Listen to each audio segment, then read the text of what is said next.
Yeah, Industry Insider. Today we have an awesome little, dude, it's going to be awesome for the industry today. We got the Matlocks coming on. Wayne's decided to join us. Kristen's feeling pretty good. She's going to come hang out with us. They both did, I think it's a ride down to San Quintin in Baja. And they both went down there and gave back to the orphanages. I think that's how you say it. Give back to the orphans, all the kids down there. Baja has given a lot to the Matlocks as far as championships, trail rides, all kinds of stuff, man. They spend a lot of their time down there in side-by-sides, and it's cool to see them give back. So we're going to talk with Wayne and Kristen a little bit today about just all that stuff, man. It'll be cool. So if you guys do want to, line up your questions. I see people already starting to join. Line up your questions, and yeah, we'll have some fun talking with those guys. It'll be pretty cool to see what they have to say, man. What's up, Desert Squadron? What's up, Jeff Angel? How are you guys doing? Savage Andy. Hi, Loriana. So we're going to talk with them and see how cool it was to give back. It'll be pretty cool. What were you waiting for, Andy? What's up, Jeff? How are you? Cheers from Baja. Yeah, dude, so awesome that the Matlocks went down there and were giving back to the orphanage. I think it's pretty cool that they do that, man. Like I said, Baja has Jeff. I'll actually be in Phoenix on Sunday. Oh, looks like Kristen's joining us right now, so let's see what she's up to. What's up, Dustin? John, X Travel. What's going on, buddy? We're gonna get Matlock coming on here. Kristen and Wayne Matlock. How are you guys? Good. How are you? Good. We're doing pretty good. You see this nice red car behind me? Pretty sweet, huh? Looking good. They just finished up that bumper on there. I think that thing looks cool, tied in red with the grill. Yeah. Looks good. So I did a little introduction, and man, I was thinking about it because we've talked to you guys a bunch of times, and I appreciate you guys hanging out with us tonight. But Baja has given you guys so much. I mean, it's given you guys championships. It's given you guys bad races. It's given you guys so many good times with your friends, your family, everything, right? Like the gamut goes all over. But you're going down there and you're giving back to Baja now. And you're helping the orphanage and the people down there and the children. It's so cool. Yeah, it's given us a lot through the years. I've been going to Baja since I was a little kid, and then Kristen's been going down there with me for 20 years now. Yep. It's been a long time, right? I mean, yeah. Let's just go off and kind of rattle off some of the things that Baja has given you guys. It's given you guys some torturous nights sitting out in the middle of the desert. We all know that, right? But let's see how many championships. What's that? How many championships do you guys have down there? Oh, Wayne has a bunch. I only have one so far. Last year was my first championship. Yeah, I think I have 2 UTV championships, and I have 5 ATV championships. Man, see, so Baja has really been nice to you guys. It's pretty cool to see that. Oh, and Baja has fantastic tacos, of course. Yeah, Baja definitely gives to us, and it definitely takes away too.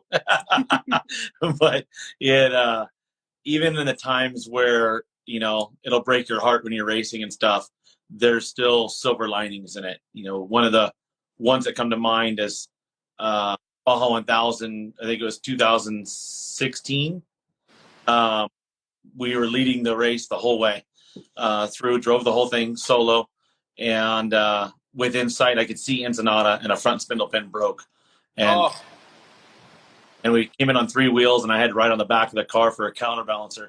I was a little bit heavier than Sammy, so I do that. And one of the silver linings on that one was going through town, about 15, 20 miles an hour on 3 wheels. All the locals just rushed out to the track and were cheering us on so loud because we weren't. It was almost like brings a tear to your eyes when you're going through there, because you see how excited they are that you're making it, and it's like all the hard work and all the effort really was worth it, even though we didn't get the win. Does that, when you have that, because today we wanted to talk about, it's the Industry Insider Show, so we kind of wanted to give an understanding to some of the audience about the things that you guys do as racers and as lovers of the sport to give back to the people that are in Baja. And when you have an experience like that, what you were just talking about, Wayne, it really seems like that really brings to fruition the realness of what you guys are doing. Yeah, it's we're out there racing and everything else, and having a great time doing it. Great time pre-running. Lucky for us is we get to spend time with each other doing it too. And now our kids are getting more and more involved, going down pre-running and doing different things, going on the rides with us. We were just telling someone earlier this week. Now our kids go on all the rides, or they started going on the rides with us in April, and now we can't do a ride without them. It's just can't. Now they're hooked. So it's going to be a lot of fun. It is pretty cool. I saw that Clayton and Wyatt were both racing at the Dirt Series or whatever. What was the series that they were racing? Yep. Yeah, the Dirt Series. Dude, they look like they were ripping pretty good. They have fun. Wyatt is racing an RS1, and he's 11 years old. So he's really good in the desert in that thing, but he's very timid on motocross tracks. And that's racing Lake Elsinore. So yeah, he was complaining like, I don't like jumps and I don't like turns, and that's all there is here. I'm like, well, you got to do it and get used to it. But I think I said the same thing. Yeah, he gets it from his mom. And then Clayton, on the other hand, is just wide open. If I tell him not to lift, he won't lift, and that's what he did going into one of the turns. I told him not to lift and go outside. Well, he went outside and didn't lift and flipped the car. Oh crap! He got mad at me. He's like, "You said not to lift." I said, "Well, I said go outside. Why'd you go inside?" Well, I had to get the other kid. He was trying to cut the other kid off, trying to square him up. Oh, so he's like full moto style. Oh, he's full of whatever. He's whatever he does. Yep. Cool. That's cool that they're learning though, and especially that they're learning both sides of the spectrum, right? They're learning that, like when you guys went down to San Quintin, they're learning how to give back and to support everybody that supports them, as well as learning the obviously ins and outs of racing too. So let's do a little bit of backtracking here. What was the catalyst to you guys going down to Baja and giving back? Was there a backstory to how you guys got involved with the organizations down there and stuff? My dad used to be involved with a motorcycle club down in Baja, and they would do things with schools out in Santa Veronica and stuff like that. So we were involved with that before I was real heavy involved with racing. And now we find ourselves in a position where we can talk to sponsors and get people behind it. And we both really wanted to give back to the orphanage, and Kristen's the one that does work with that. She's the one that contacts all the sponsors and drums up all the stuff and supplies and all the school supplies. I mean, there's weeks and weeks of ordering stuff and getting stuff done, but months. But seeing the kids' faces is so awesome when you pull in there in the orphanage, and just being able to give all the kids rides and the side-by-sides and the UTVs. It's fun. We got to do it 2 weekends in a row. We did it with the Ride Baja, the Mexican insurance group that helps us out down there. They did a big event with some other people down there at Estero Beach. Mm-hmm. So that was a lot of fun. There was, I think, 12 race cars or 12 cars. Yeah. And each that little short course track they have. And so all 75 orphans got to ride in the cars numerous times. I mean, we went around and around. 43? Yeah, 43 miles on my car on the on a 1 mile track. So a lot of laps. And then like Jack's Redline, they sent their helicopter down there and gave every single orphan a helicopter. Really? 100 helicopter rides. Yeah. I mean, even our kids got a helicopter ride. That is so cool. And I didn't. So you guys did it twice then. It wasn't just. I thought it was just one time you went down there. No, it was back-to-back weekends. So that's so cool. Right, Baja Mexican insurance, and then the second one was our own deal with an orphanage down in San Quintin. Okay, so that's probably the one that I saw most of the story. Right. Yeah. Man. And so what's kind of the backstory, Kristen? Like, how did you get involved with the orphanage and understand that these kids needed help?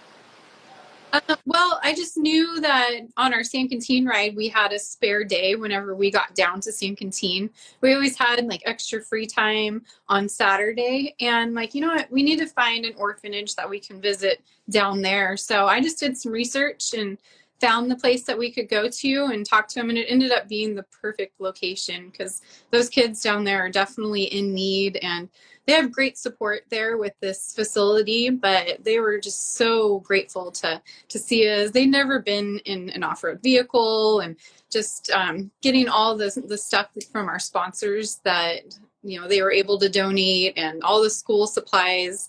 We just know that they put it to good use. Yeah, that's what I was going to say. So down there, they obviously need school supplies to help them get educated better. But so that was, first of all, that's amazing by itself, right?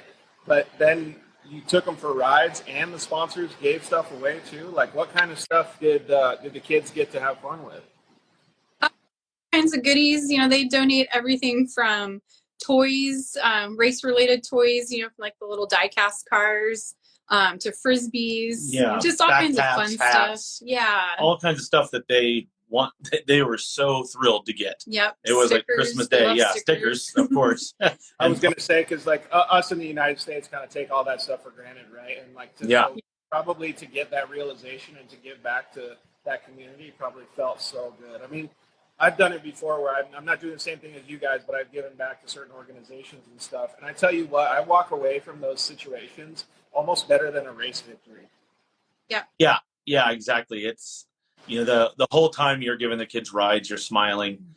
And, we find ourselves fortunate enough to be able to do that along with the whole group of people that was there with us. It was, a lot of people have written us and said, man, that was a life-changing experience, being able to do that and seeing how happy they were to make the kids. And it just gives those kids something to look forward to. There was kids that were sleeping in costumes for 2 days waiting. They were talking to us at the orphanage. Little boys dressed up with capes on. Superheroes. It was really awesome to see. And the kids there are very well taken care of. They're all happy kids, given the circumstances.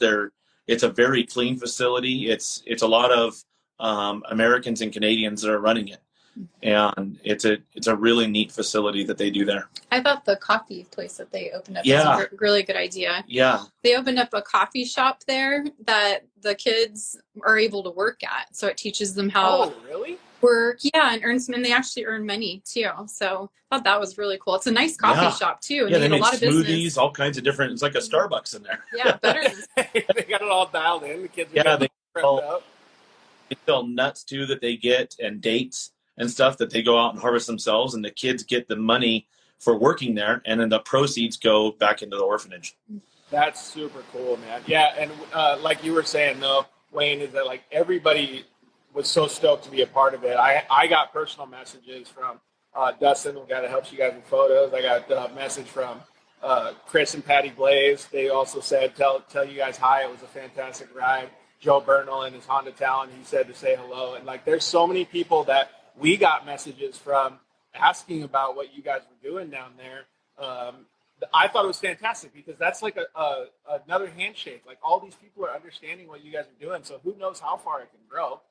Yeah, and it could be just as simple as someone taking down a bag of clothes that they don't need anymore, or clothes their kids outgrow, and dropping them off at one of the orphanages.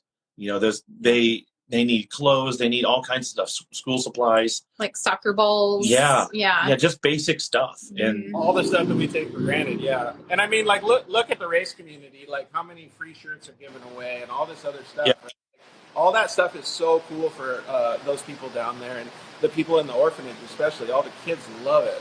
Oh yeah, they get so stoked when you give them stickers and stuff like that, and then every once in a while we'll pass out hats. And one of the things that both of us saw at this last race at the 500 was Scanlon gave out blankets. Cool. And so those kids were super pumped. That's really cool. Were they branded blankets? Yeah, they're all branded, custom, blankets, SMG blankets. And so it was really cool to see that. And just the racers, some people think that you just go down there and you load up and you come back. But more times than not, if you go to an orphanage, they've had donations from racers, whether it be clothes, money.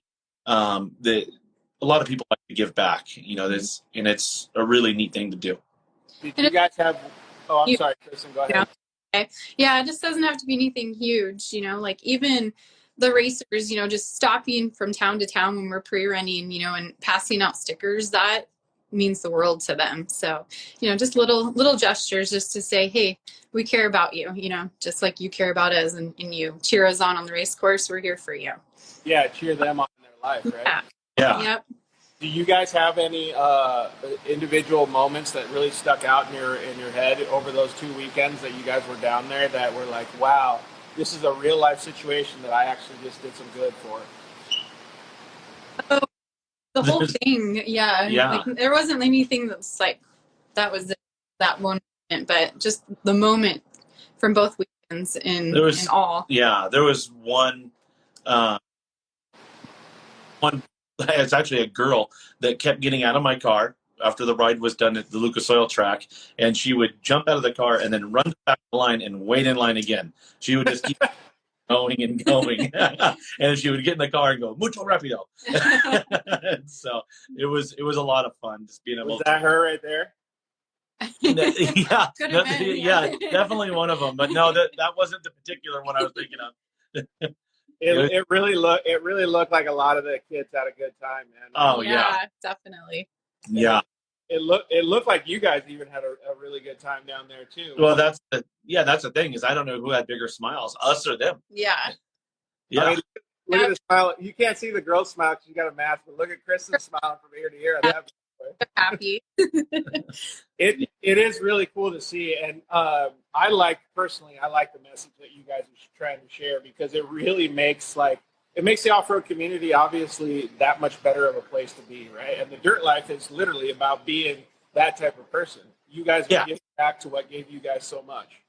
Yeah, and it's not just us. There's a lot of people that go down there and do this. Like Cameron Steele has his ride where he goes down and they donate a ton of money and goods and stuff. Yeah, that was a good picture. Yeah. But there's all kinds of different organizations within the off-road community that donate down there and help whether it be orphanages or ranchers. There's a lot of people that give back, and it's a really good community to be part of. How old are some of the kids that are part of the orphanage and stuff? Was their age range like really young all the way up into teenagers, or? Yeah, there's there's some babies there that were a couple months old, all the way up to almost 18 years old, and there was kids there that were over 20 years old that actually they live there for most of their life, and then they come back and work there because they really liked it. Yeah. So they work and help other kids. Man, that's cool. And it looked like there was a good amount of people all there, and you guys were able to give them all not just their school supplies and stuff, but that's like a life-changing experience. That gives everybody hope that people are better and that they're willing to help. So it's like a life lesson, not just that you're giving back, but that you're actually teaching. Yeah. It's been a lot of fun. It's so cool to see that. And then you guys obviously got to take a bunch of people down there and go on the ride. So maybe give us a little bit of an explanation on how that worked. You had a bunch of people from the States come down, bring presents or whatever you want to call them, bring donations, and then you guys all got to go on a ride too and hang out. Yeah. So the ride starts Friday morning. We start at Estero Beach. Actually, we gather up Thursday afternoon, head down there, stay at Estero Beach, and then Friday morning we do a ride from Estero Beach down to San Quintin. You basically all the way down the coast.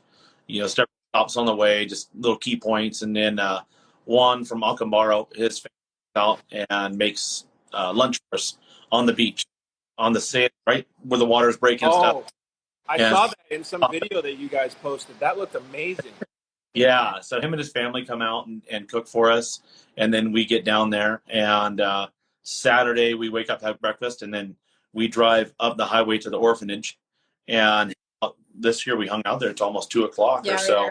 A long time. And then we leave there, go back down to San Quintin, and then we always have kind of a ritual where we go south of the hotel about 7 miles or so, 5 miles, and there's a big cliff up on the beach, and we watch the sunset there and have a good time.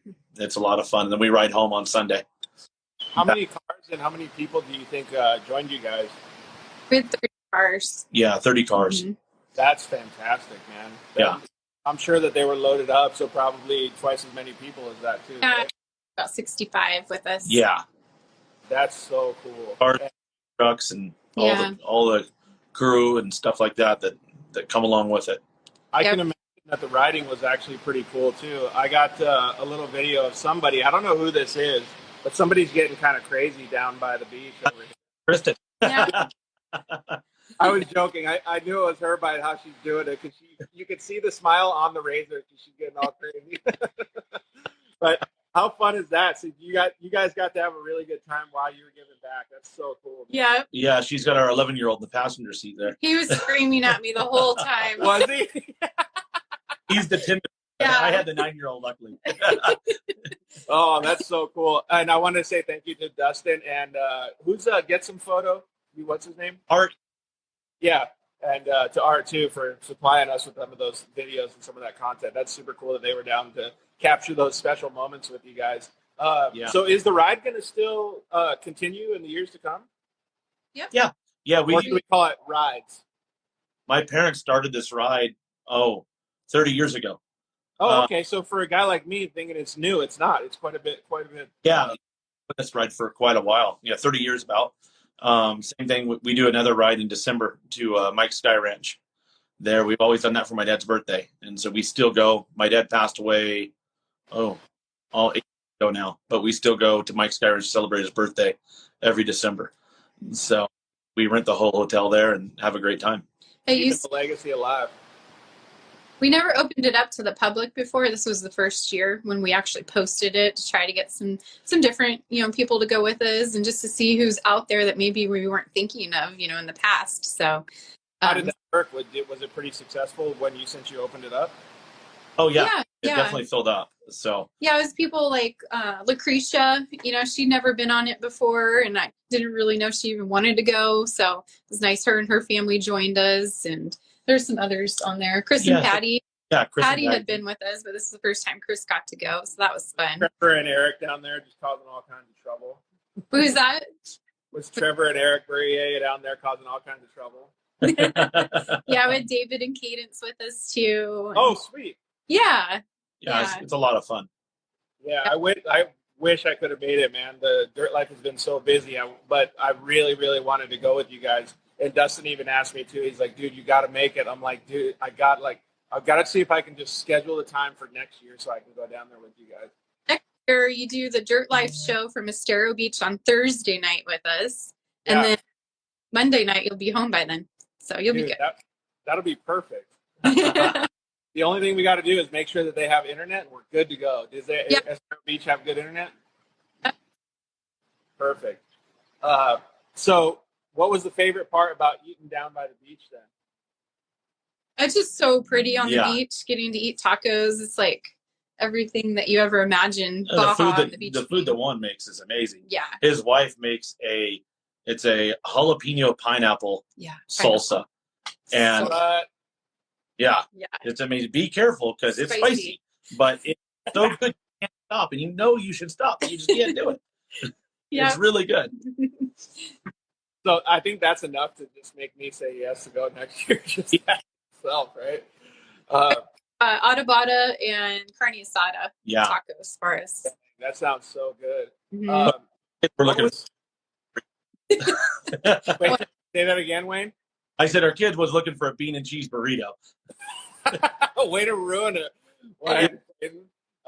But that's a good transition into what my next question was going to be, though. Since you did take the boys down there, and there was some younger people also going down there, how did they see the whole thing? I mean, because I'm assuming that they were learning a lot from you guys, understanding what it was like to give back to humans in general and do a good thing. Yeah, that was the plan. That's why we encouraged everyone to bring their kids, and that's what we want it to grow as is a family event in the future. Let's get these kids down there and teach them how to give back the right way, and to teach them to get outside and enjoy Baja. I was fortunate enough to have my dad bring me down to Mexico. First time riding my Sky Ranch, I was 12 years old on a Star 80, and I've been going ever since. All these different trips. There's a beach through Urindia that we stopped at, and I was telling Dustin that's where I learned to surf when I was 12 years old or 13 years old. So, that's so crazy. Yeah. I have a comment, but before I say my comment, Charles in Baja says, hi, Kristen Matlock. Oh, we'll say this. Hi, Matlocks. Viva Scotty. Viva Baja.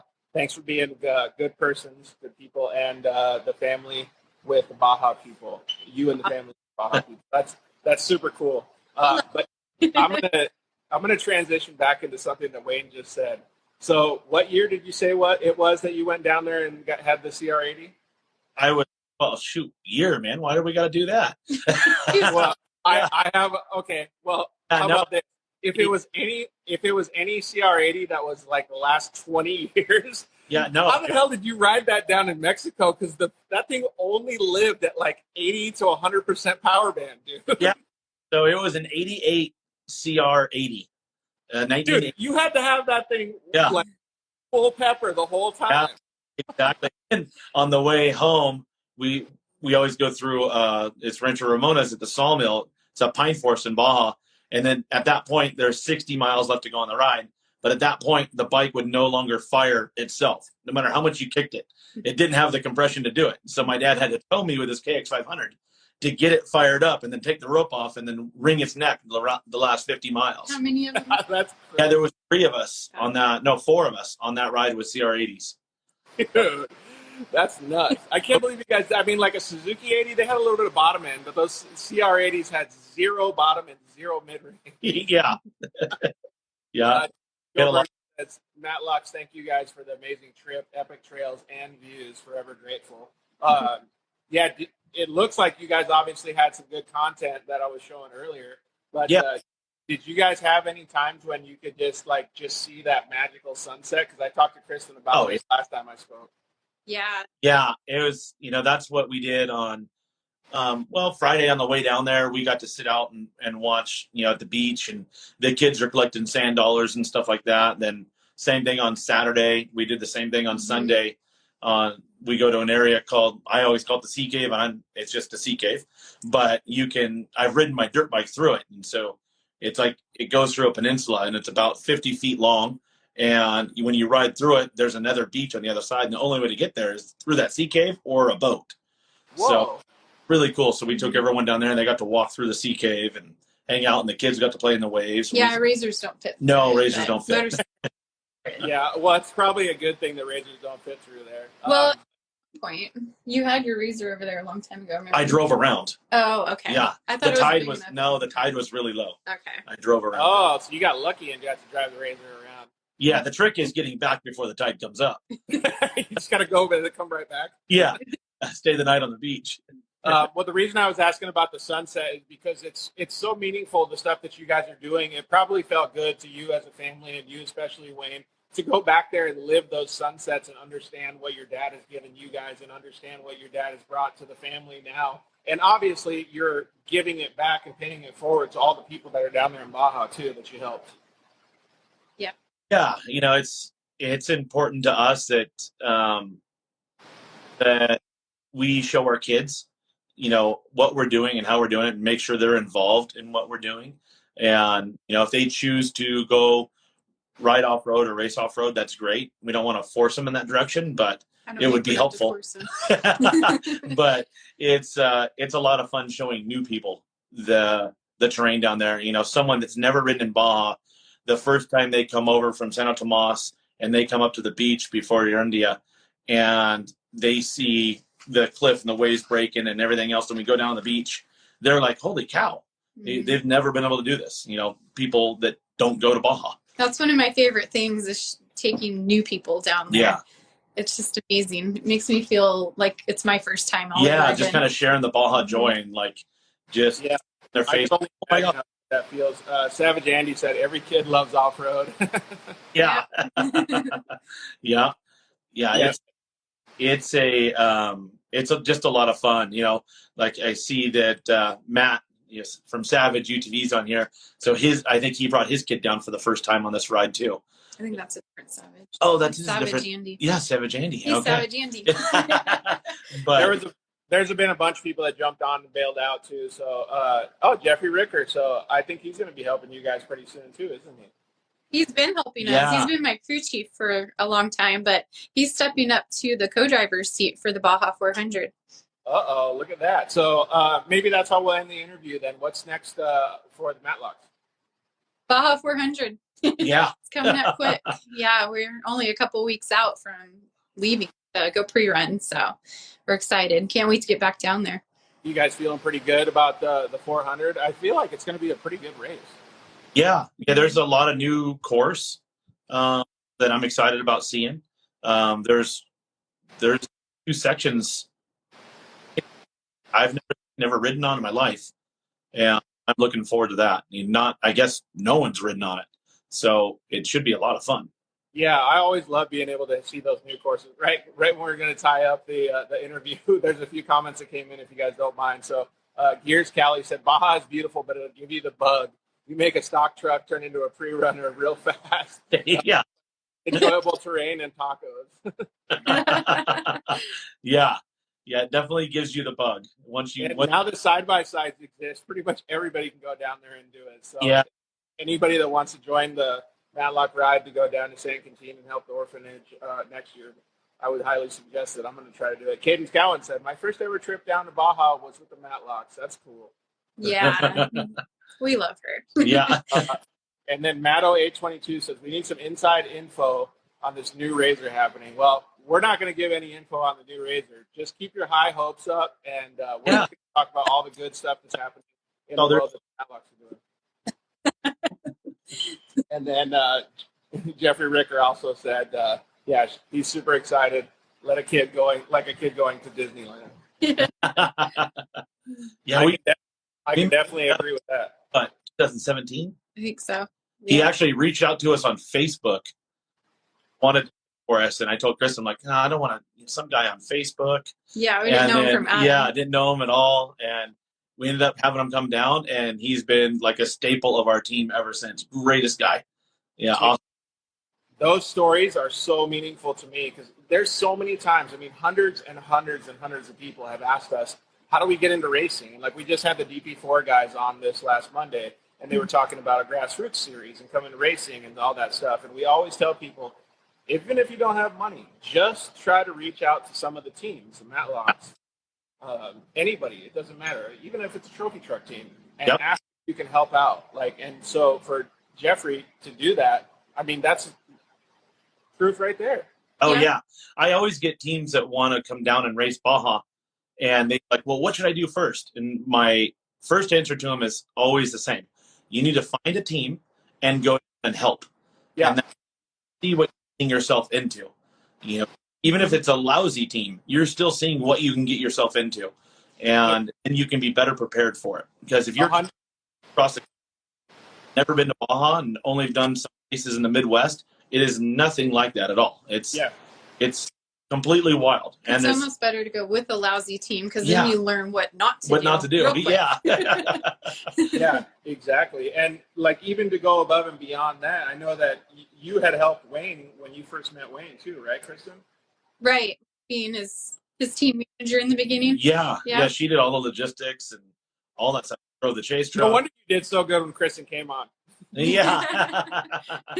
Just needed a manager. Yeah.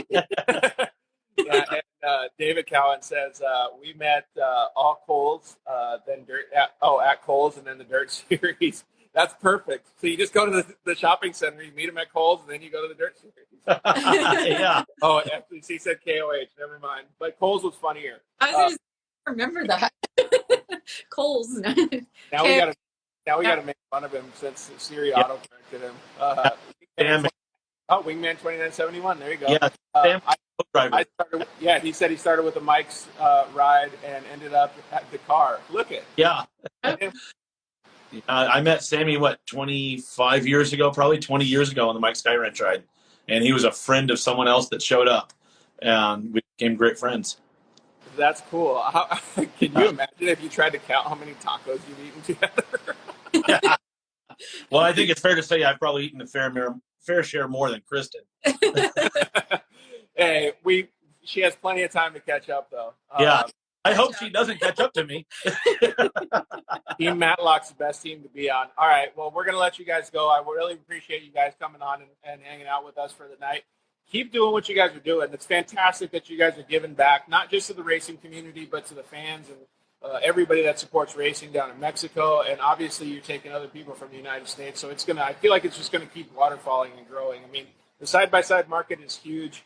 You guys started out on quads and dirt bikes, and look at how much bigger it can actually get. Like, think about in the next coming years how many lives you're going to be able to help. Yeah. It's pretty exciting to see where this industry is going, and the future is bright. Yeah, I think so too. And as long as you guys keep doing your good and using it for good, I think it's going to be really, really helpful for all the people down there too. So thank you guys very much. Please tell the kids we said hello as well. All right. Thank you very much. Thank you. All right. We'll see you guys later. Thank you to Wayne and Chris and Matlock. We really appreciate it. See ya. Dude, how cool is that they're giving back so much to the community that supports them, that down in Baja and everything, man. It's so cool. Thanks to the guys at IMG Motorsports for letting us use the shop to do all this stuff and hang out. We really appreciate it. They were still working, and they stopped working so that we can hang out. So thank you guys very much for watching. On Monday, we have episode number 100.